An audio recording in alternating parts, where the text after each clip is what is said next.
हरे कृष्णा कृष्ण कृष्ण हरे हरे, हरे राम राम राम हरे हरे। हम लोग श्रील रूप गोस्वामी पाद की तिथि के उपलक्ष्य में उनकी महिमा को श्रवण कर रहे हैं।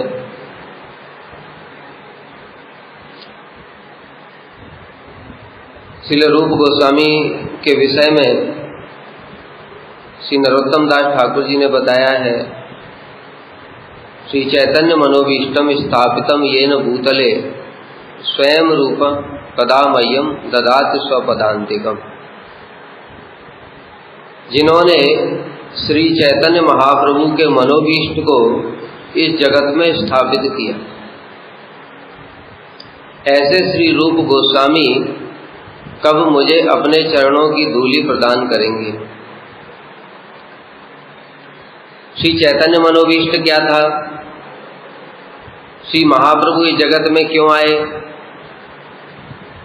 प्रेम रस निर्यास करते आस्वादन, राग मार्ग भक्ति लोके करते प्रचार। प्रेम रस निर्यास का आस्वादन करना और राग मार्ग भक्ति को प्रचार करना, इन्हीं दो कारणों से कृष्ण श्री चैतन्य महाप्रभु के रूप में श्री राधा जी के भाव और अंग कांति को लेकर के आए। ध्यान से सुनते रहना।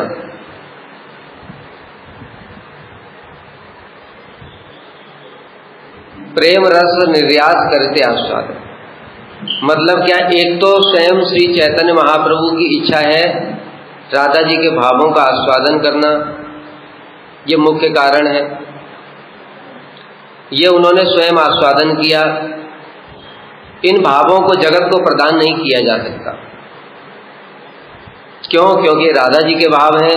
राधा जी कृष्ण की स्वरूप शक्ति हैं, इसलिए बद्ध जीव तो कण है। जो स्वरूप शक्ति के भाव है वो एक कण जीव को कैसे मिल सकता है? संभव ही नहीं है। लेकिन कुछ और मिल सकता है बद्ध जीवों को। वो क्या है? स्वभक्ति श्रियम। श्री रूप गोस्वामी ने विदग्ध माधव के मंगलाचरण श्लोक में श्री चैतन्य महाप्रभु की स्तुति करते हुए बताया, अनर्पित चरीम चिरात करुण यावतीर्ण कलौ समर्पयितुम उन्नत उज्ज्वल रसाम स्वभक्ति श्रियम। देने के लिए आए। क्या देने के लिए आए? स्वभक्ति श्रियम। स्वभक्ति है राधा जी के हृदय में। कृष्ण की स्व माने कृष्ण, कृष्ण की भक्ति किसके हृदय में है? राधा जी के हृदय, क्योंकि राधा जी कृष्ण की स्वरूप शक्ति है। तो वो भाव तो किसी को दिया ही नहीं जा सकता। फिर क्या दे सकते हैं? श्री, उसकी जो शोभा है, उसकी जो शोभा है वही है मंजरी भाव। तो इसलिए दो चीजें हो गई। प्रेम रस निर्यास करते आस्वादन, राधा जी के भावों का स्वयं श्री चैतन्य महाप्रभु ने आस्वादन किया। राग मार्ग भक्ति के द्वारा ये जो स्वभक्ति श्री राग मार्ग भक्ति लोके करते प्रचारण, राग मार्ग भक्ति को प्रचार किया। क्यों प्रचार किया? स्वभक्ति श्रियम, जो अपनी भक्ति की शोभा है, राधा जी के भावों की जो शोभा है मंजरी भाव, उसको प्रदान करने के लिए राग मार्ग भक्ति लोके करते प्रचारण। समझ में आ रहा है? इसलिए का ध्यान से सुनते रहना। एक एक शब्द एक भी मिस हुआ तो कुछ समझ में नहीं आएगा। दूसरा जो उनका हेतु था, क्या? राग मार्ग भक्ति प्रचार करने का। क्यों किया? क्योंकि वो मंजरी भाव को जगत को प्रदान करना चाहते थे। ये मंजरी भाव क्या है, इसको थोड़ा हम समझ लेते हैं। श्री रूप गोस्वामी ने ये सब भक्ति रसामृत सिंधु में ये सब बातें बताई हैं। भक्ति के विभाग करते हुए उन्होंने बताया, भक्ति दो प्रकार की हो गई, एक मिश्र भक्ति और दूसरी शुद्ध भक्ति। मिश्र भक्ति फिर दो प्रकार की हो गई, गुणीभूता प्रधानीभूता। शुद्ध भक्ति भी फिर दो प्रकार की हो गई। कौन सी?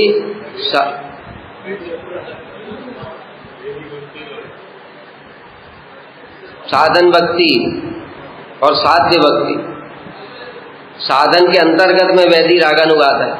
इसलिए कह रहे हैं ध्यान से एक एक चीज को ध्यान दे करके समझो, सब उल्टा पुल्टा हो जाएगा। ये बड़े सूक्ष्म विचार हैं। पहले साधन भक्ति, साधन भक्ति और साध्य भक्ति, मतलब साध्य भक्ति में दो आ गई, एक भाव भक्ति और प्रेम भक्ति।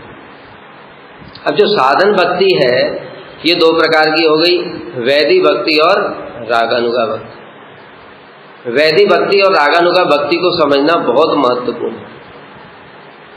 अगर ये नहीं समझ पाएंगे तो महाप्रभु क्यों आए, केवल रट करके बैठेंगे और कुछ तो समझ में ही नहीं आएगा। वैदी भक्ति क्या है? वैदी भक्ति है जिसमें शासनेनैव शास्त्रस्य सा वैदी भक्ति उच्यते।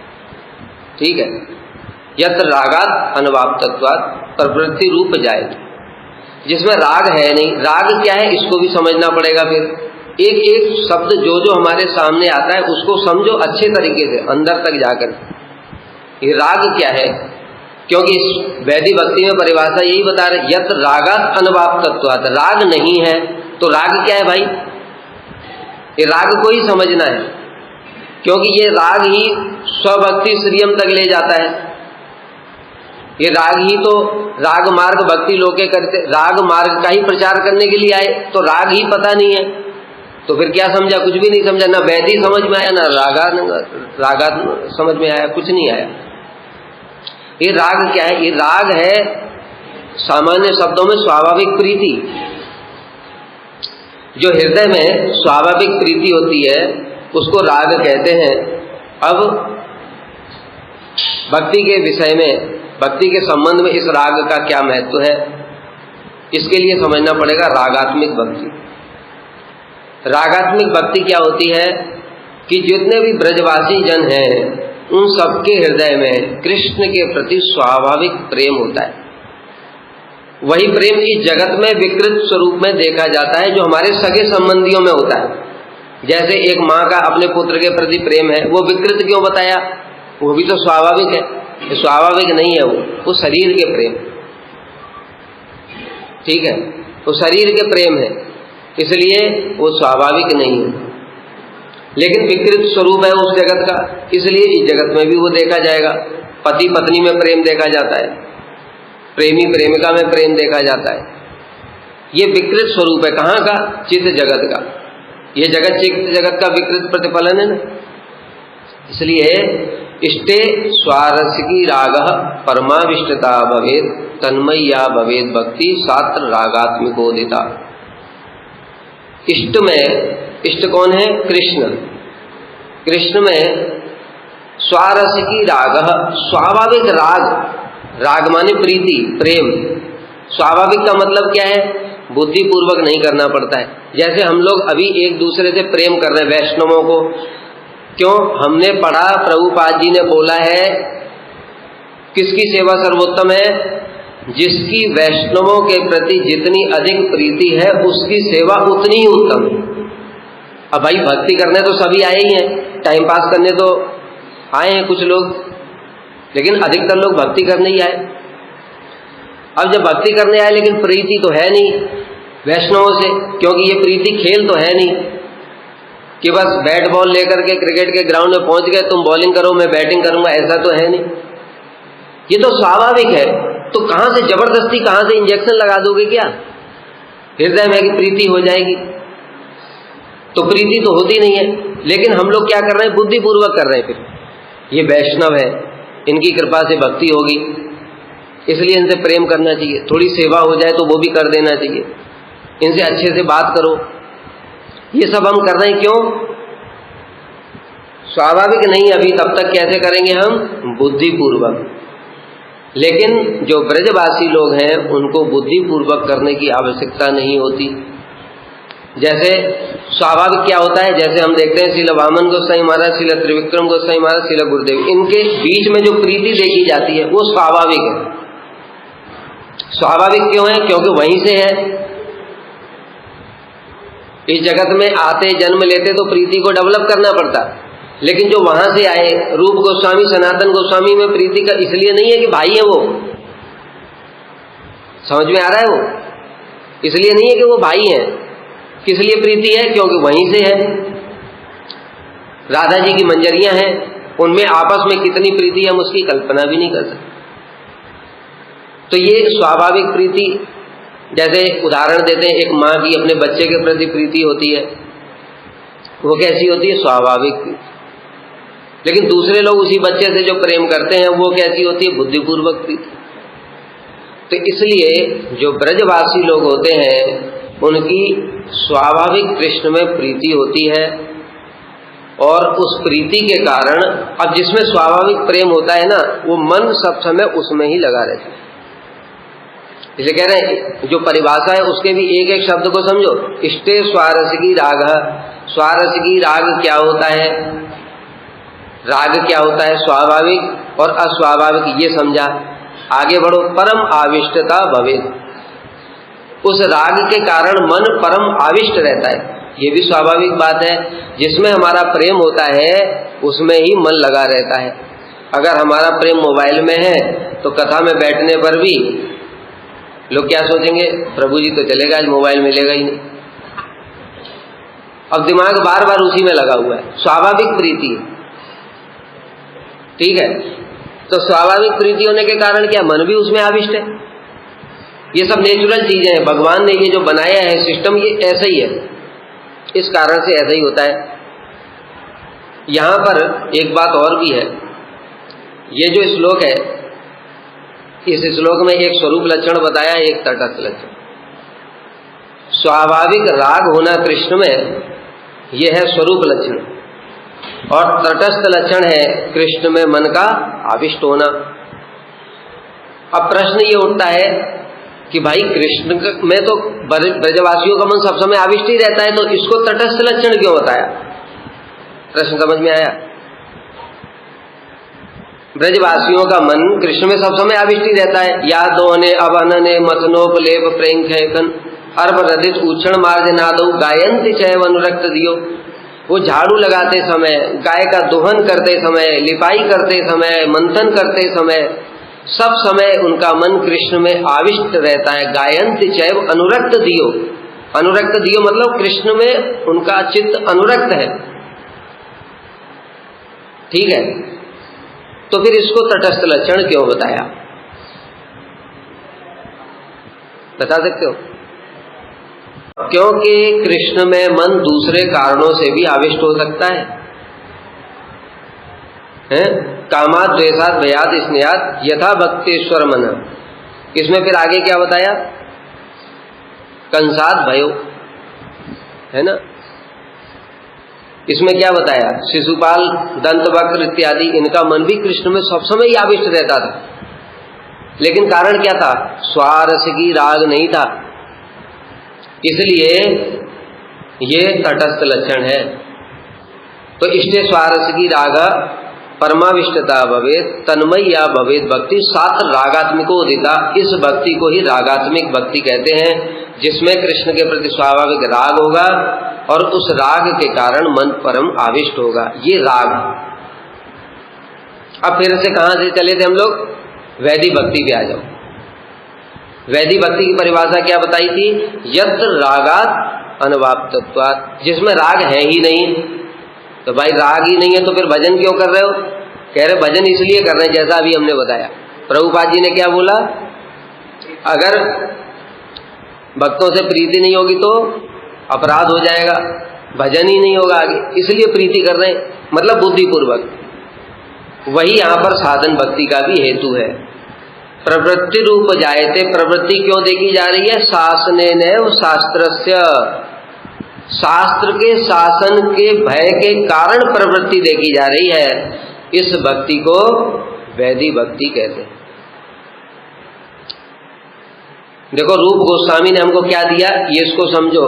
जो राग मार्ग भक्ति का प्रचार करने के लिए महाप्रभु आए, उन्होंने स्वयं नहीं किया, उन्होंने रूप गोस्वामी को चुना। और रूप गोस्वामी हमको कहां से लेकर के राग तक पहुंचाएंगे, इसको समझो। राग तक पहुंचना ऐसा नहीं है जैसा कि यहां से पेड़ के ऊपर फल लगा हुआ है और बस चढ़ करके तोड़ लिया, ऐसे नहीं होगा। कहां से चलना पड़ेगा, एक एक चीज को समझना पड़ेगा। साधन भक्ति क्या है, वैधि भक्ति क्या है, ठीक है। अब आगे बढ़ते हैं, इसको कहते हैं वैधि भक्ति, जिसमें शास्त्र के शासन के भय से हम सभी लोग जब मठ में आए तो कोई ऐसा सौभाग्यशाली होगा जिसने बहुत जन्म की सुकृतियां होंगी, जो स्वाभाविक कृष्ण के प्रति प्रेम के कारण आया। ऐसा कोई दुर्लभ ही व्यक्ति होगा। सब लोग क्यों आए, हम लोगों ने सुना भाई तुम पैसा कमा करके क्या कर लोगे, ये शरीर तो यहीं रह जाएगा, इसमें आग लगा देंगे, इतना समय नष्ट क्यों कर रहे हो, जीवन तो बेकार ही जा रहा है। तो हमको हाँ बात ठीक है, जा सब में आग ही लगा देंगे शरीर में, तो फिर इतना मेहनत करने से लाभ ही क्या। ऐसा सोच समझ करके किसी ने कुछ समझा, किसी को थोड़ा दुख कष्ट हो रहा था। सब लोग स्वार्थी हैं जगत में, ये जगत ठीक नहीं है, भजन करेंगे। कुछ इस कारण से आए, अलग अलग कारणों से हेतु से आए, लेकिन किसी का स्वाभाविक कृष्ण के प्रति प्रेम के कारण कौन आया, हाथ उठाओ, उसको हम साष्टांग प्रणाम करें। हाँ भाई वो रागानुग है। ऐसा रागानुग कितना दुर्लभ होता है पता है। जो भजन, जो भक्ति के विषय में पढ़ने वाले हैं उनको ही पता है ये रागानुग कितना दुर्लभ है। लाखों करोड़ों वैदिक भक्त में से कोई एक रागानुग होता है, इतनी दुर्लभ चीज है ये। हमारे बीच में अगर ऐसा है तो उसको प्रणाम करना चाहिए, बंदनीय है। तो ये है वैदिक भक्ति। शासनेनैव शास्त्र से भजन करो, जीवन नष्ट हो जाएगा, नरक में जाना पड़ेगा, कुछ भी कर लो, पाप और पुण्य दोनों के फलस्वरूप स्वर्ग और नरक मिलेगा ही मिलेगा। ये सब सुन करके हम लोग प्रवृत्ति रूप जाते, इस कारण से भक्ति में प्रवृत्ति देखी जा रही है, यही है वैदिक भक्ति। इस कारण से प्रवृत्ति देखी जा रही है, ठीक है। ये तो विस्तार से है, आगे बढ़ते हैं हम लोग। फिर दूसरा क्या हो गया, रागानुगा भक्ति। अब रागानुगा भक्ति में आते हैं। रागानुगा भक्ति क्या है, रागानुगा भक्ति है अभी जो बताया। रागानुगा को जानने के लिए रागात्मिक को समझना पड़ेगा। रागात्मिक क्या है, इष्ट में स्वाभाविक राग प्रेम, और उस प्रेम के कारण उसमें मन आविष्ट रहना कृष्ण में, ये होती है नित्य सिद्ध परिकरों में। जो रागात्मिक भक्ति है वह नित्य सिद्ध परिकरों में होती है। ब्रज में प्रत्येक वस्तु ही रागात्मिक, वहां के लता पता, वहां के यमुना पुलिन, वहां के पक्षी, पेड़ पौधे, सब कुछ रागात्मिक। कैसे प्रमाण मिलता है वेणु गीत में देख लो, नद्यस्तदा तदुपधार मुकुंद गीतम आवर्त लक्षित मनोभाव भग्न वेगा। क्या बता रहे, जो नदियां हैं बह रही है, यमुना जी बह रही हैं, एकदम से कृष्ण ने वेणु बजाई, अगर राग नहीं होता तो उसमें आवर्त लक्षित मनोभाव भग्न वेगा। जैसे ही वेणु सुनी नदी का वेग रुक गया, वेणु के कारण रुका, कृष्ण के प्रति प्रेम उत्पन्न हो गया। समझ गए, राग के कारण प्रेम उत्पन्न हुआ, प्रेम के कारण वेग रुक गया। जैसे हम किसी से प्रेम करते एकदम से पता चले यहां पर है, क्या करेंगे, उससे मिलेंगे ना जाकर। फिर क्या किया नदियों ने, आवर्त लक्षित, वेग रुक गया, पीछे से पानी आ रहा है तो भंवर पड़ने लग गए। अब उसके हृदय में जो प्रेम है, हमारे हृदय में प्रेम व्यक्त कैसे होता है, प्रेम किसी को दिखाई दे रहा है, किसी को दिखाई देता है क्या प्रेम, किसी ने देखा आज तक? हाँ कहते देखा हो तो नाम रख दो किसी का, वो लेकिन हृदय का प्रेम दिखाई नहीं देगा। वो कैसे दिखाई देता है, वो भी दिखाई देता है। वो दिखाई देता है ददाती प्रतिगृणाति गुह्यम आख्याति पृच्छति भुंक्ते भोजते षड्विधम प्रीति लक्षणम, देना लेना, जिससे हम प्रेम करते हैं उसको कुछ अपनी जो हमको अच्छी या तो उसको लगती है या हमको लगती है, हम उसको वस्तु देते हैं। तो नदियों ने क्या किया कि उसमें कमल खिले हुए थे, उन्होंने कमल को उठा करके अपनी ऊर में भुजाई मुरारे, अपनी उनकी भुजाएं क्या है, वो लहरें, लहर रूपी भुजाओं के द्वारा उन कमलों को उठाया और उठा करके गोविंद के चरणों में अर्पण कर। ये प्रीति का लक्षण, ये प्रीति, ठीक है। इसी प्रकार से जो मेघ है, मेघ भी आसमान में जा रहे हैं। जैसे ही कृष्ण की वेणु सुनी वहीं पर रुक गए और वहीं पर रुक करके उनको पुष्प वृष्टि करने लगे। मेघ में कौन सा पुष्प है? उनके जो बूंदे हैं, रिमझिम बूंदे कृष्ण के ऊपर में वृष्टि करके अपने जीवन को सार्थक मान, ये प्रेम। इसी प्रकार से कृष्ण को जब भूख लगती है तो जो वृक्ष है वो अपने डालों को झुका देते हैं। क्यों? राग है, प्रेम है।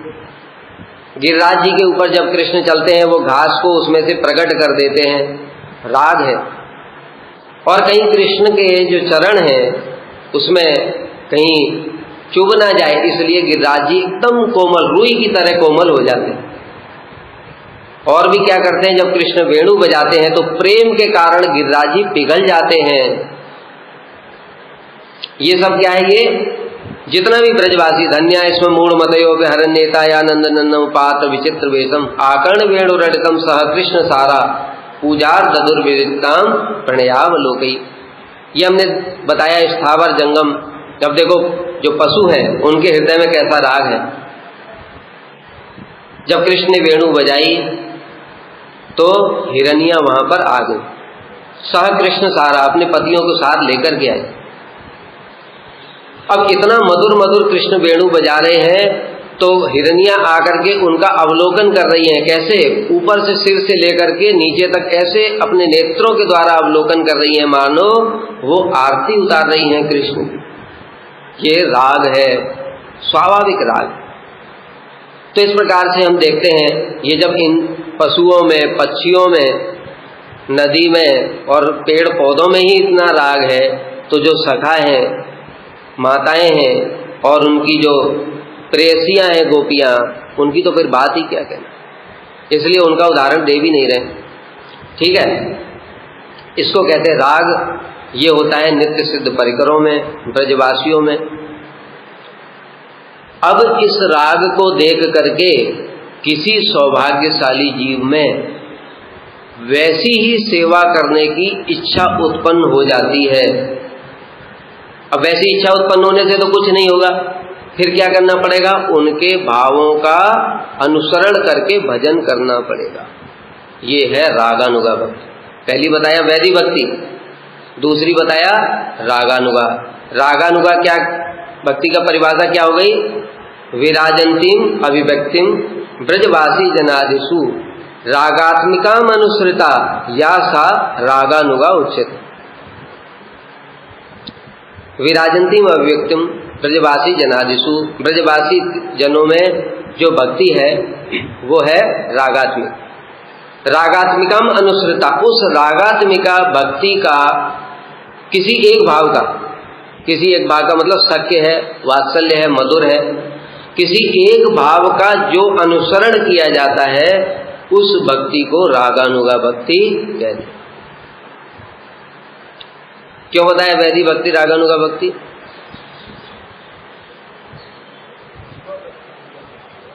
हाँ, बढ़िया, ध्यान रखो भाई। कहां से शुरू हुआ था? शुरू कहां से हुआ था? प्रेम भक्ति, प्रेम रस निर्यास करते आस्वादन। इसको तो छोड़ दो क्योंकि तो महाप्रभु का अपना है। दूसरे पॉइंट पे हम चल रहे हैं।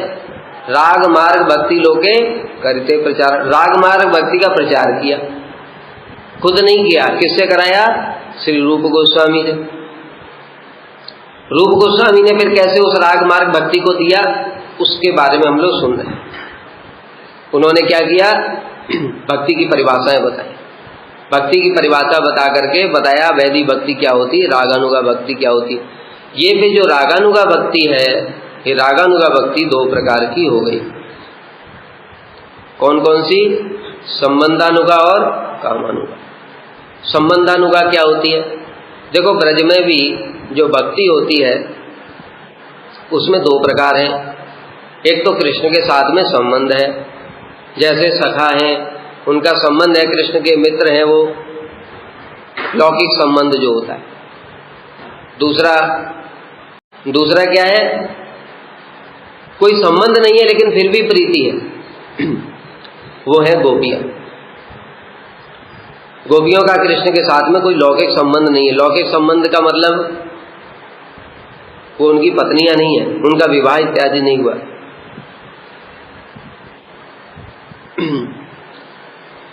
कुछ लोग कहते हैं जो भांडीर वन में विवाह हुआ और जो ब्रह्म मोहन लीला हुई उसमें विवाह हुआ, उसमें भी समझना चाहिए हमारे, ये सब किन लोगों के लिए बताया, जो अभी अनधिकारी, जो परकीय रस को नहीं समझ सकते। परकीय रस को समझना भी साधारण बात नहीं है, क्योंकि हमारी बुद्धि में जड़ जितने संबंध है वो भरे हुए हैं।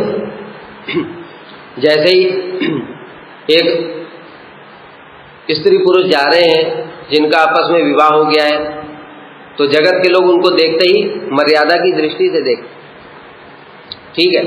और दूसरा एक स्त्री पुरुष जा रहे जिनका विवाह नहीं हुआ है तो उसको हीन भावना से देखते। ये हमारी बुद्धि में ऐसा है। तो हमारे जैसे अनधिकारी लोग जो परकीय रस को नहीं समझ पाएंगे उनके लिए फिर वो स्वकीय ही कर दिए, ठीक है। इसलिए श्री जीव गोस्वामी ने भी स्वकीयवाद की कहीं कहीं पर स्थापना की है। लेकिन जो रसिक भक्त हैं वो जानते हैं कि ये परकीय रस में ही उल्लास है। इसको समझने के लिए बताना बहुत गुरु कृपा चाहिए। गुरु जी से बार बार प्रार्थना करेंगे, बार बार रूप गोस्वामी के चरणों में प्रार्थना करेंगे, तब ये परकीय रस क्या है याद तो कर लोगे। क्योंकि देखो हम लोग भी उस स्टेज से गुजर रहे हैं, मठ में आए तो याद तो कर लिया, लेकिन वास्तव में भीतर से क्या है वो उसका समझ में ही नहीं आती। तो बहुत प्रार्थना करते, भजन करते, सेवा ये सब करते करते और प्रार्थना से फिर जब वो प्रसन्न होंगे तब वो हृदय में ऑटोमेटिक समझ में आएगा, इसमें बुद्धि का कोई काम ही नहीं है। कुछ भी कर लो, कोई कुछ भी कर ले, सारी उज्जवल नीलमणि, सारी भक्ति रसामृत सिंधु को रट ले, तब भी परकिया को समझ नहीं पाएगा। इसका क्या उल्लास है, इसमें ऐसा क्या है, वो समझ में आएगा ही नहीं। इसलिए ये हमारा लक्ष्य है, तो लक्ष्य को ध्यान में रखना है। और करना क्या है, साधन करना, साधन है लक्ष्य को ध्यान में रखना। तो ये जो कामानुगा भक्ति है इसमें संबंध नहीं होता कृष्ण के साथ, संबंध न होने पर भी प्रीति बहुत अधिक, ये गोपियों का भाव। अब जो गोपियों का जो भाव है कामानुगा, वो भी फिर दो प्रकार से हो गया, संभोग इच्छामयी और तत्तद्भाव इच्छामयी। संभोग इच्छामयी में होता है कि जो गोपियां कृष्ण के साथ में मिलना चाहती हैं और मिलकर के उनको रसास्वादन कराना चाहती हैं, उनकी सेवा करनी चाहती हैं, वो है संभोग इच्छा। स्वसुख की लेस मात्र भी वांछा नहीं है। किंतु देखो अपने आप ग्रंथ पढ़ोगे तो बहुत गड़बड़ हो जाएगा। ये सब रस विचार है, जो भक्ति रसामृत सिंधु के ग्रंथ अवेलेबल है उसमें मैंने पढ़ा है ये सब। उसमें उन्होंने साफ साफ लिख दिया स्वसुख की कामना रहती है। अरे स्वसुख की लेस मात्र भी कामना रहेगी तो बैकुंठ में भी नहीं जा पाएगा वो, बैकुंठ में भी कहां जाएगा, कामनाओं से रहित होगा तब तो बैकुंठ में भी जाएगा। और ब्रज की तो बात ही छोड़ दो, वहां तो स्वसुख की लेस मात्र भी कामना नहीं है। प्रहलाद महाराज को देखो, प्रहलाद महाराज कौन से भक्त हैं, ज्ञानी भक्त में नाम आया उनका। 5 प्रकार के जो भक्त बताए हैं बृहद भागवत में, ज्ञानी भक्त में नाम आया, सबसे नीचे कैटेगरी वही है। अब उनके अंदर भी लेस मात्र भी क्या स्वसुख की कामना है? कभी उन्होंने भगवान से प्रार्थना करी, प्रभु मेरी रक्षा करो, मुझे सुख प्रदान करो। भगवान खुद बोल रहे हैं कुछ मांगो, मांगो, नहीं मांगते, कहते हैं मैं बनिया तोड़ी हूं। तो जब प्रहलाद के अंदर ही स्वसुख की कामना नहीं है तो उनके ऊपर में जो हनुमान जी हैं, पांडव हैं, उसके ऊपर उद्धव जी हैं। और उद्धव जी देखो, अगर मैं मान लो भक्ति कर रहा हूं, शुद्ध भक्ति, जैसे हम साधन भक्ति हम लोग कर रहे हैं, हमारे अंदर बहुत सारे अनर्थ हैं, वो अलग बात है। लेकिन कोई एक कर्मी है, क्या मैं उसको हृदय से सम्मान कर पाऊंगा? वो जो भगवान को, जगन्नाथ जी को दीपक दिखा रहा है, क्या मैं उसको हृदय से सम्मान कर पाऊंगा? हम सम्मान किसका करेंगे? जो हमसे श्रेष्ठ है, करेंगे कि नहीं? तो जब प्रहलाद से ऊपर हनुमान, हनुमान जी से ऊपर में पांडव, से ऊपर में उद्धव, उद्धव जो जिनकी चरण धूलि की कामना कर रहे हैं, एक चरण धूलि मिल जाए, क्या उन गोपियों के अंदर लेस मात्र भी कामना रह सकती है? तो इसलिए ग्रंथ अपने आप नहीं पढ़ने हैं, बहुत गलत लिखा हुआ है, बहुत कुछ गलत लिखा हुआ है ग्रंथों में, हमने पढ़े हैं ना। इसलिए हमने क्या किया, ब्रह्मचारियों के लिए नोट्स बनाए कि उल्टा सीधा ना पढ़ लो। तो अभी जो स्टेज में तुम लोगों के लिए उतना ही बहुत है, उससे आगे और पढ़ने की जरूरत नहीं है। जब गुरु जी कृपा करेंगे तो अपने आप धीरे धीरे प्रकाशित हो जाएगा। तो ये जो है संभोग इच्छामयी, जिसमें मिलन की कामना रहती है, और दूसरा होता है तत्त भाव इच्छामयी। तत्त भाव इच्छामयी होता है जिसमें कि स्वयं कृष्ण के साथ में मिलने की इच्छा नहीं रहती, राधा कृष्ण की सेवा की भावना ही प्रधान रहती है, और उसमें भी राधा जी के प्रति, मतलब राधा पक्षी, जैसे हम लोगों के गुरुवर्ग सब हैं, आमी तो राधिका पक्षपाती सदा, तो राधा पक्षी होते हैं और राधा जी के प्रति उनकी स्थायी भाव होता है। ये बड़ा विशेष भाव है। इसी भाव को देने के लिए ही श्री चैतन्य महाप्रभु जगत में आए, और यही है स्वभक्ति श्री, और यही है राग मार्ग भक्ति लोके करते प्रचार। राग मार्ग भक्ति का प्रचार जो किया वो इस प्रकार से उन्होंने किया, इस भाव को उन्होंने जगत में प्रकाशित किया। इससे पहले भी तो था, किंतु बस था ही, उसका ना कोई प्रचार था, ना कोई समझ पाता था, कुछ भी नहीं। क्योंकि देखो ये तो नित्य, सब भक्ति तो नित्य है ना, तो चलता है सब कुछ, लेकिन इस प्रकार से प्रचार था ही नहीं, कोई जानता भी नहीं था। श्रीमद् भागवत में भी बहुत सारी चीजें दी गई हैं, लेकिन वो सूत्र रूप में ही दी गई हैं, इसलिए उनको अपना समझना भी बड़ा मुश्किल। तो ये है राग मार्ग भक्ति लोगे करते प्रचारण।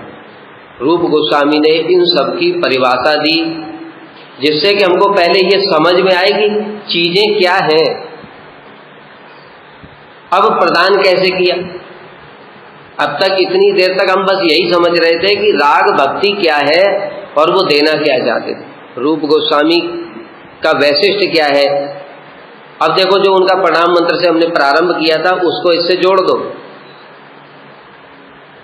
क्या कह रहे हैं, श्री चैतन्य मनोभीष्टम स्थापितम ये न भूतले। श्री चैतन्य महाप्रभु के मनोभीष्ट को स्थापित किया, तो मनोभीष्ट क्या था ये हमने इतनी देर में समझा। अब दूसरी लाइन पे आ जाओ, स्वयं रूप कदामय्यम ददात स्वपदांतिकम। वो श्री रूप गोस्वामी कब हमको अपनी चरण धूलि प्रदान करेंगे। चरण धूलि का मतलब क्या है, चरण धूलि का मतलब है यही भाव है, इस भाव में हमारा कब प्रवेश होगा। तो भाव समझ में आ गया, अब इसमें प्रवेश करने का उपाय फिर श्री रूप गोस्वामी ने बताया। ये भाव प्राप्त कैसे होगा, इसके लिए भी सारी प्रोसेस बताया श्री रूप गोस्वामी। तो उन्होंने जो लिखा है ग्रंथ, उनका जो ग्रंथ है वो क्लास 1 से लेकर के PhD तक सब कुछ वर्णन कर दिया उन्होंने। अब कैसे शुरू करेंगे, ये हमारा लक्ष्य हो गया। अभी जो हमने सुना तत्त भाव इच्छा में, ये हो गया लक्ष्य। जैसे किसी व्यक्ति को इंजीनियर बनना है या डॉक्टर बनना है, तो लक्ष्य निर्धारित कर दिया, लेकिन हमारी मूर्खता क्या है, अब हमने सोचा मैं तो इंजीनियर बनूंगा, मैं अभी पढ़ता हूं 5वीं क्लास में, और मैं गया मार्केट में और इंजीनियरिंग की बुक्स ले आया और वही पढ़ना शुरू कर। ये हो गए सहजिया। समझ में आया सहजिया क्या होते, 5वीं क्लास में रहते हुए इंजीनियरिंग की किताबें पढ़ना, यही सहजिया है। तो फिर क्या करना पड़ेगा, अब 5वीं क्लास में हो तो 5वीं की किताबें पढ़ो, फिर वहां पढ़ाई करोगे तो पास हो गए तो 6ठी में जाओगे, फिर 7वीं में जाओगे, ऐसे करके क्रमशः प्रगति होगी। उसके लिए श्री रूप गोस्वामी ने उपदेशामृत की रचना की।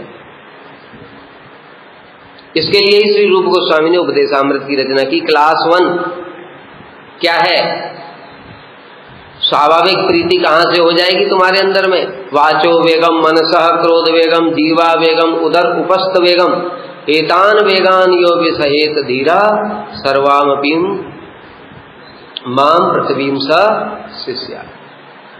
ये क्लास 1 यहां से शुरू करना पड़ेगा।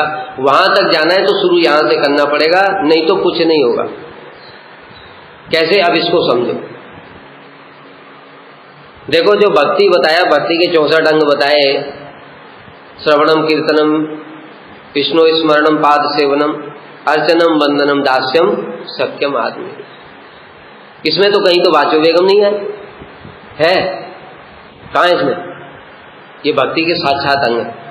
तो रूप गोस्वामी पहले श्लोक में वाचो वेगम मनसा क्रोध वेग, अरे ये तो कर्म और ज्ञान के अंग है। ज्ञानियों को देखा ये काम करते हैं। ये ज्ञानी लोगों को क्या काम होता है? सभी इंद्रियों का निग्रह करना, आंतरिक और बाह्य इंद्रियों का निग्रह करना, यम नियम आसन, इनकी परिभाषाएं पढ़ो, यही है सब। यम नियम आसन में क्या है? यही सब परिभाषाएं हैं। आंतरिक इंद्रियों को निग्रह करना, बाह्य इंद्रियों को निग्रह करना, मन को निग्रह करना, एक आसन पे बैठ करके फिर ध्यान लगाना। तो ये हमको रूप गोस्वामी क्यों बता रहे हैं? वो तो भक्ति के आचार्य हैं, वो भी भक्ति के क्या आचार्य? रसाचार्य हैं। और ऐसी बातें बता रहे कर्म की और ज्ञान की और योग वाली। इसका कारण है कि हम लोग अभी बताया क्लास 1 में भक्ति के, जो भक्ति के क्लास 1 में होता है तो ये वेग बहुत ज्यादा होते हैं। और हम रहते हैं वैष्णवों के साथ। वैष्णवों के साथ रहने से जब ये वेग हमारे प्रबल हो जाते हैं तो हमको अपराध करा देते हैं। इसलिए अभी भाई तुम भक्ति करना बाद में, पहले अपराधों से बचने के लिए अपने आप को तैयार करो। समझ में आ रही बात? क्योंकि ये जो अपराध हैं ये ऐसी चीज है, हाथी के समान इसको बताया, वो सीधे भक्ति लता को सूंड से ऐसे उखाड़ा और उठा करके कुचल दिया पैर के नीचे, खत्म, जीरो हो गया। इसलिए अगर हम थोड़ा थोड़ा भी भजन करेंगे, वो भजन थोड़ा भी, अजामिल ने कौन सा बहुत बड़ा भजन किया था? अगर हम लोग अपनी तुलना अजामिल से करें, विचार करके देखा करो ये सब चीजें। अजामिल कौन था? एक ब्राह्मण था। उसके गुरु कौन थे? वो जो विष्णु दूत उसने दिखाई दिए क्षण भर के लिए, वही विष्णु दूतों को ही गुरु मान ली। ठीक है। भजन कौन सा किया? नारायण का भजन किया, नारायण का ही नाम लिया था, वैकुंठ का। अब हम लोग देखो अपने आप, हम लोग कौन है? रूपानुग विचारधारा में, मतलब जो अभी बताया जहां से भक्ति शुरू हुई थी, वो मिश्रा भक्ति, वहां से शुरू हुई। फिर हम लोग शुद्ध भक्ति के अंदर में साधन भक्ति, 2 वैधि रागानुगा, रागानुगा में भी संबंधानुगा, कामानुगा, कामानु संबोध तत्त भाव इच्छामयी, जो सर्वोत्तम भक्ति की लाइन है उस धारा में हम लोग बैठे हुए हैं। हमारे गुरु जी कौन है? रूपानुग है। राधा जी के यहां से आए चल करके, राधा जी की मंजरी है, पता है? वो वैकुंठ के दूत थे, विष्णु दूत थे, वो शंख चक्र गदा पद्म लिए थे। कहाँ वो वैकुंठ, और कहाँ हमारा जो सर्वोत्तम भक्ति में भी राधा जी के निजजन, उनकी धारा में हम आए। क्या जामिल ने ये सब पढ़ा था? साधन भक्ति, वैदिक भक्ति पढ़ा था उसने? कुछ जानता था वो भी? उसको वैकुंठ मिल गया और हम यही पढ़े हुए हैं। क्यों? अपराध। इसलिए श्री रूप गोस्वामी का जो ये श्लोक है, इसको हल्के में मत लो। हम लोग भक्ति के बहुत सारे अंगों का पालन कर रहे हैं, किंतु अपराध के कारण बढ़ ही नहीं पा रहे। किसी वैष्णव ने कुछ बोला, वाणी तो कंट्रोल ही नहीं है, कुछ भी बोल दिया। इसलिए गुरुजी एक बात और कहते थे, देखो ये गुरुजी जो जो बात कहते हैं उनको मंत्र के रूप में लो। अगर भजन में आगे बढ़ना है, और देखना उसका फल, जो इस बात को समझ जाएगा वो उसका फल देखेगा, बाकी किसी को उसका फल समझ में ही नहीं आएगा। जो भी बात गुरुजी कहते हैं ऐसा करो, बस ऐसा ही करना है। गुरुजी कहते हैं मंगल आरती में आओ स्वाभाविक रूप से, कोई टीका टिप्पणी नहीं, आना ही है। कोई आए या ना आए, पूरा मठ खाली रहे तो क्या, मैं हूँगा, मैं कीर्तन करूँगा, मैं करताल बजाऊंगा, सब कुछ मैं करूँगा। अगर बहुत लोग हैं तो बहुत अच्छी बात है, मृदंग भी बजेगा, करताल भी, सब कुछ बजेगा, ये स्वाभाविक है। कथा में, कीर्तन में, ये सब जो भक्ति के अंग है इसमें पालन करो। अभी गुरुजी का कुछ दिन पहले कथा सुन रहा था, गुरुजी कहते हैं देखो भाई हंसी ठिठोली मत करो। हमने देखा ये बात, हंसी मजाक करते करते वो स्वभाव बन जाता है। फिर सीनियर वैष्णव आते हैं, उनसे भी मजाक हो गया, उनको हृदय में बस चुभ गया। यही अपराध है। तुम्हारे सोचने से कुछ नहीं हो, मैं तो मजाक कर रहा था, वो भी तो मजाक कर रहे थे। ऐसा कुछ नहीं होता है भाई, ऐसा कुछ नहीं होता है। देखो उदाहरण देता हूं, प्रैक्टिकल। सची माता ने क्या बोला? ये अद्वैत नहीं द्वैत है। अद्वैताचार्य जी ने सुना था ये बात, ऐसा कहीं वर्णन नहीं मिलता। अद्वैताचार्य जी ने सुना था, ठीक है, अपने वहीं बोला था, क्योंकि उनका बेटा जो है घर से चला गया एक तो, और दूसरे को भी वैसा ही करे दे रहे। भाई इसके इतने योग्य योग्य पुत्र हो और उसको कोई साधु बना दे तो उसको खराब तो लगेगा ही माता को। उसने कुछ उल्टा ज्यादा कुछ बोला भी नहीं। अब अद्वैत नहीं द्वैत है बस। महाप्रभु ने क्या बोला? वो जो वैष्णव है वो सुन रहे हैं कि नहीं सुन रहे हैं, वो हमारा रिजल्ट नहीं देंगे। रिजल्ट कौन देगा? वो भीतर बैठा है, वो हमारे भीतर भी बैठा है, वो वैष्णव के भीतर भी बैठा है। उसने देखा जैसे ही कि वैष्णव को खराब लगा, वो हमारे भीतर भी बैठा है, वहां से कम्युनिकेशन हो गया, बस तुम्हारा अपराध काउंट हो गया। अब वो तुमको फल भोगना ही पड़ेगा, तुम कुछ भी सोचते रहो। इसलिए एक एक चीज जो गुरुवर्ग कहते हैं, इसलिए भक्ति विज्ञान भारती गोस्वामी महाराज जी का एक एक बात मंत्र है। वो क्या? आहार शुद्ध करो।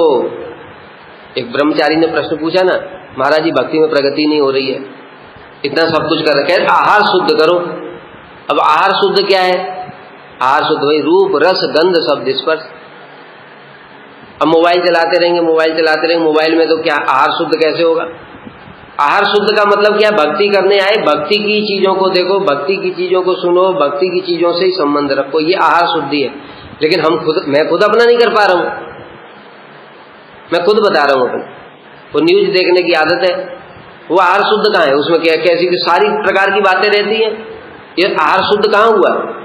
तो ये आसान बात नहीं होती। वाचो वेगम मनसा क्रोध वेगम बोल करके निकल गए, पालन करके देखो तो सारा जीवन निकल जाएगा। वाचो वेगम ही नहीं हुआ कंट्रोल, इसलिए भक्ति में आगे भी नहीं बढ़ पा। इसलिए श्री रूप गोस्वामी जो बातें कहते हैं, जो गुरु और वैष्णव जो अनुभूति सहित बातें कहते हैं, उनको समझ करके उनका आचरण करना ही पड़ेगा। तभी हम वहां रागानुगा बोलने से कुछ नहीं हो जाएगा। कितना भी शास्त्र हमने देखा, बहुत सारे लोग इन सब बातों को पढ़ करके सीख गए हैं, सुन करके, और वो उस प्रकार की बातें ही बोलते हैं। लेकिन जब आचरण देखा जाता है तो न वाचो वेगम है, न क्रोध वेगम है, न जीवा वेगम है। राग में प्रवेश कैसे हो गया? ऐसे राग में फ्री में प्रवेश नहीं होता है। बताया लाखों करोड़ों वैदिक भक्ति में से कोई एक होता है राग में प्रवेश। इसलिए फाउंडेशन के साथ में प्रॉपर प्रोसेस में चलो। आदौ श्रद्धा तथा साधु संग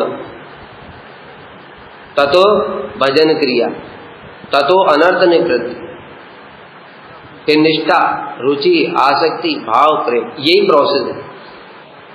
और देखो जो राग बताया, ये लक्ष्य तो तुम बना सकते हो। यद्यपि देखो राग किसी के हृदय में लोभ तो उत्पन्न हो सकता है। जैसे कोई सौभाग्यशाली जीव है, इस प्रकार की कथा सुन करके उसके हृदय में इस भाव को प्राप्त करने के लिए लोभ हो जाएगा, लेकिन उस लोभ का मतलब नहीं है राग में प्रवेश हो गया।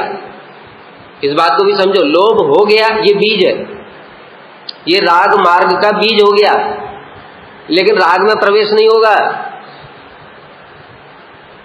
ठीक है? कैसे इसको समझो? जैसे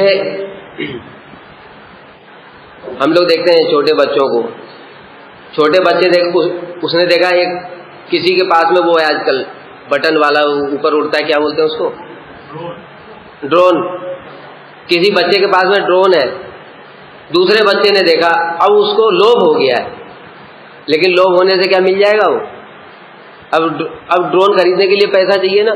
मान लो 10,000 का ड्रोन है, तो या उसके माता पिता के पास, पहले वो माता पिता के पास पैसा है कि नहीं है, फिर माता पिता खरीदेंगे नहीं खरीदेंगे, समझ गए? वैसे ही हमारे हृदय में ये कथाएं सुनते सुनते वैसे होता भी नहीं है इतनी जल्दी लोग।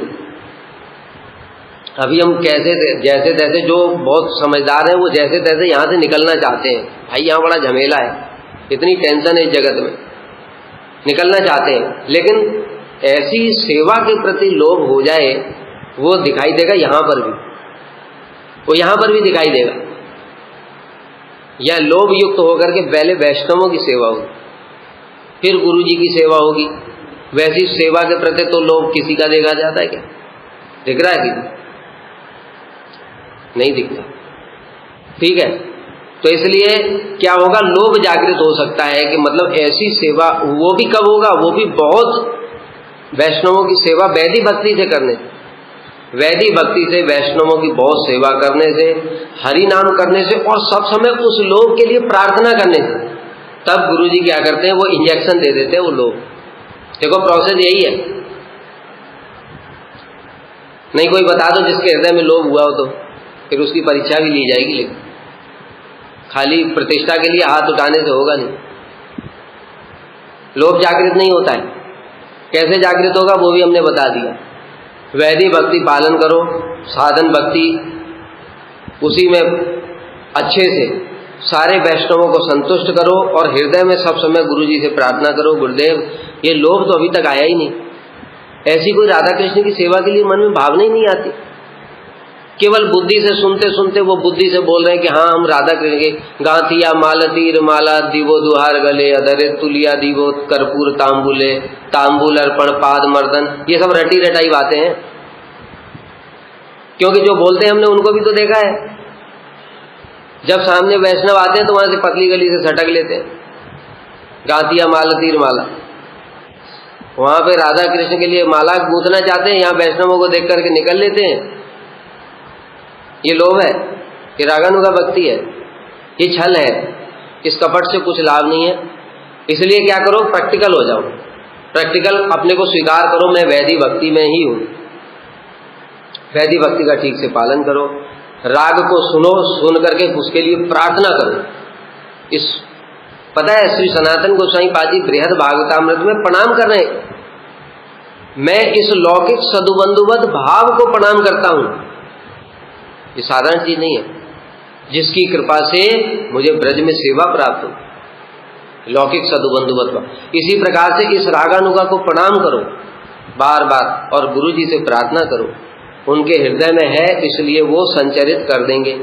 फिर पहले लोभ जागृत होगा हृदय में, पहले सबसे पहले लोभ आएगा, तब तुमको वो लगने लगेगा कि हाँ जो ये ब्रज की सेवा, ऐसी सेवा कब कर पाऊंगा। तब जब सेवा करने के लिए लोभ उत्पन्न होगा, तब जो साधन होगा उसको ही तीव्र साधन बताएगा। समझ गए? जो कहते तीव्र भक्ति योगे ये पुरुषम, हम सोचते सुबेरे से रात तक तो लगे हुए थे ना तीव्र, और कितना करे 16 घंटा 16 घंटा तीव्र नहीं है। हृदय में स्वाभाविक रूप से राधा कृष्ण की सेवा के लिए जो लोभ जागृत हो जाता है, उस लोभ से स्वाभाविक रूप से वो सेवा शुरू हो जाती। यहां पे समझ में आया? वो लोभ ही प्रवर्तक है, वो लोभ हमको उस सेवा में प्रवृत्त करेगा, तब स्वाभाविक सेवा होगी। वो तीव्र भक्ति है। उस तीव्र भक्ति से फिर ये जलते हैं सब, काम क्रोध मोह सब जल जल करके भस्म हो जाते। हमारा क्यों नहीं खत्म हो रहे कि 10 साल 20 साल 30 साल 40 50 साल हो गया, खत्म क्यों नहीं हो रहे? द्वेष भी खत्म नहीं हो रहा है, प्रतिष्ठा की कामना ही नहीं जा रही, अभी तीव्र भक्ति नहीं है। तो तीव्र भक्ति इसको बोला गया है। ये सब विश्वनाथ चक्रवर्ती ठाकुर ने माधुर्य कादम्बरी में बड़ा सुंदर रूप से वर्णन किया है। तो फिर ऐसे होगा, तब राग भक्ति में जो प्रवेश होगा वो जो जाकर के रुचि के बाद आसक्ति में होता है। रुचि आसक्ति में जाकर के राग मार्ग में प्रवेश होता है। इसलिए सोचो अभी हम कहां पर हैं। इसलिए क्यों बताए, ये सब सहजिया नहीं बनना है, इन सब भावों का अनुकरण नहीं करना है। ये अनुकरण करने की वस्तु नहीं है, अनुसरण करने की वस्तु है। प्रारंभ करेंगे वाचो वेगम मनसा क्रोध वेगम उत्साहात निश्चयात धैर्यात तत्त कर्म प्रवर्तनात्। भजन में उत्साह होना चाहिए, जैसा कल किसी ब्रह्मचारी ने बताया ना, उत्साह होना चाहिए। उत्साह का मतलब क्या होता है? तीव्र उत्कंठा, तीव्र उत्कंठा, उत्साह, इसको बोलते उत्साह। जैसे एग्जाम्पल देता हूं, हम नौकरी करते थे ना, हमारा मैनेजर सवेरे 6 बजे आ जाता था, रात को 12 बजे जाता था। हमको एक दिन बोला आकर के हम सीधे 8 घंटे वाले। 8 घंटा मतलब कैसे रहते, टाइम बस वो लगाया कार्ड, उसमें एंट्री हो गई, फिर देखते रहते थे इतने बजे एंट्री हुई है मेरी, 8 घंटे पूरे करने हैं, 8 घंटे बाद निकल लिए। तो एक दिन हमको मैनेजर पकड़ करके बोला, मुझे देखो सवेरे 6 बजे आया मैं और रात के 12 बज जाते। हमने मन में सोचा तू पागल है तो क्या मैं भी हो जाऊं? लेकिन जागतिक उत्कंठा देखो उसकी, इसको कहते हो उत्साह। जागतिक उत्कंठा क्या मतलब? वो मैनेजर, और आगे बढ़ना है, और आगे, पद, प्रतिष्ठा, धन, उसके लिए उसकी उत्कंठा देखो। मतलब कोई जीवन ही नहीं है, परिवार को छोड़ के बैठा है, अगर 6 बजे आया रात को 12 बजे जाएगा तो क्या परिवार है? उसका जीवन ही क्या है? केवल ऑफिस में किस लिए? लेकिन वो प्रतिष्ठा, पद और धन के लिए उसका उत्साह कितना है। दूसरा उदाहरण देखो तो प्रैक्टिकल देखो, यहाँ पर जाते हम लोग, मानसी गंगा में सभी लोग जाते। कार्तिक में गया मैं आचमन करने के लिए, मतलब आचमन करने में भी मुझे ठंडा लग रहा है पानी, और एक बच्चे ने, छोटे बच्चे छलांग मार दी। किस लिए? वो तो पैसा फेंका था। तीव्र उत्कंठा, 1 रुपए के लिए देखो प्राप्त करने की तीव्र, न उसको ठंड लग रही है, ना बीमार हो रहा है, ना कुछ हो रहा है, और उसमें डुबकी मार करके ढूंढ रहा है। इसको कहते हैं उत्साह। तो इसी प्रकार से हमारी भजन करने की कैसी तीव्र उत्कंठा है। अब फिर इन सब चीजों को अपने ऊपर अप्लाई करना है।